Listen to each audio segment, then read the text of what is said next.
নেইমারের ব্রাজিলের পর এবার বিশ্বমঞ্চ থেকে ছিটকে গেল ক্রিস্টিয়ানো রোনালদোর পর্তুগাল। ডালাসের মাঠে রেফারির শেষ বাঁশি বাজার সাথে সাথে স্তব্ধ হয়ে গেল ফুটবল ইতিহাসের এক বর্ণাঢ্য অধ্যায়। 2026 বিশ্বকাপের শেষ 16 লড়াইয়ে স্পেনের কাছে 1-0 গোলের এই হার যেন শুধু একটি ম্যাচের পরাজয় নয়, একটি যুগের অবসান।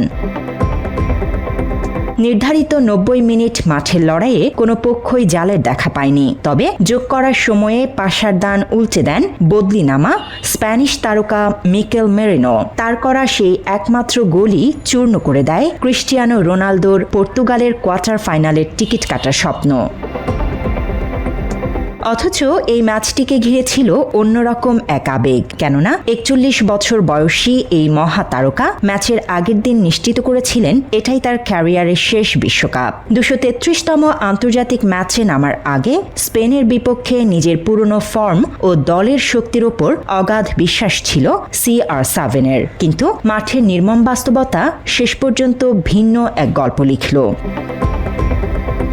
বাত ব্যথা, প্যারালাইসিস কিংবা আর্থ্রাইটিস, আধুনিক ফিজিওথেরাপি ও পুনর্বাসন চিকিৎসায় নির্ভরযোগ্য নাম ডিপিআরসি।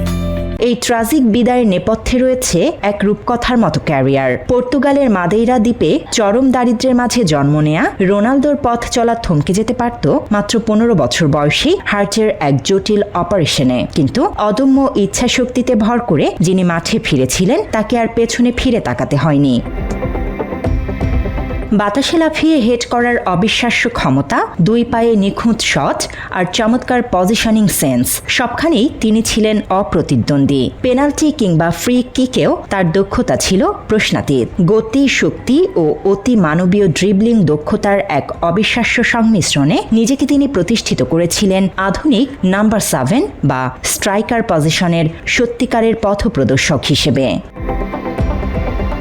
অ্যালেন ফার্গুসনের অধীনে ম্যানচেস্টার ইউনাইটেডে প্রথম ব্যালন ড'র জয় আর রিয়াল মাদ্রিদের হয়ে 438 ম্যাচে 451 গোলের অতি মানবীয় রেকর্ড তাকে নিয়ে গেছে অনন্য উচ্চতায়। জুভেন্টাস ঘুরে 2026 সালে আল নাসরকে সৌদি প্রো লিগ জেতানো এই রাজপুত্রের আন্তর্জাতিক ক্যারিয়ারও রেকর্ডে মোড়ানো।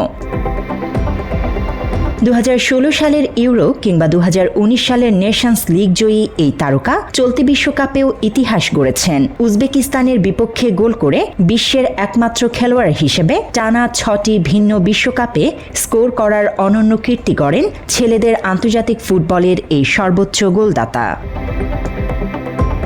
এত সব অর্জনের পেছনে লুকিয়েছিল কিছু গভীর ব্যক্তিগত কষ্ট। 2005 সালে ক্যারিয়ারের শুরুতে বাবাকে হারানো কিংবা 2022 সালে নবজাতক সন্তানের মৃত্যুর মতো ট্র্যাজেডি বুকে চেপেই লড়ে গেছেন এই লড়াকু সৈনিক। 5টি ব্যালন ড'র আর ক্লাবের সব ট্রফি জিতলেও ফুটবল বিধাতা তার শোকেসে একটি সোনালী বিশ্বকাপ ট্রফি কখনোই যোগ করেননি। 7 জুলাই 2026-এর রাত তাই ফুটবল ইতিহাসের অন্যতম সেরা নায়কের এক অপূর্ণ মহাকাব্যের শেষ পাতা হয়ে ইতিহাসে জমা রইল। News desk, Bangla addition.